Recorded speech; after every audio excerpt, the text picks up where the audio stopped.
अस्सलाम वालेकुम। आज हम आपको एक ऐसी पेशेंट से मिलवाएंगे जिसको कुछ साल पहले ब्रेस्ट कैंसर हुआ था। उसने इलाज मुकम्मल किया और उसके बाद अब आकर उसको दोबारा कैंसर हुआ, जिसका इलाज हमने शौक के साथ और ओंकोथेरेपी के साथ किया और अल्हम्दुलिल्लाह पेशेंट उसके साथ मुकम्मल सेहतयाब हो।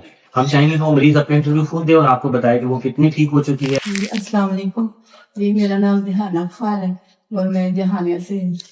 ये मुझे 2019 में हुआ था कैंसर, ब्लड कैंसर हुआ था। मैंने काफ़ी इलाज करवाया लेकिन उसके कुछ अरसे बाद मुझे फिर हो गया। फिर मुझे डॉक्टर साहब का पता चला, उन्होंने मेरा माशाल्लाह बहुत अच्छा इलाज किया। पहले शुआओं के ज़रिए, फिर उसके बाद ऑन्कोथर्मो करवाया।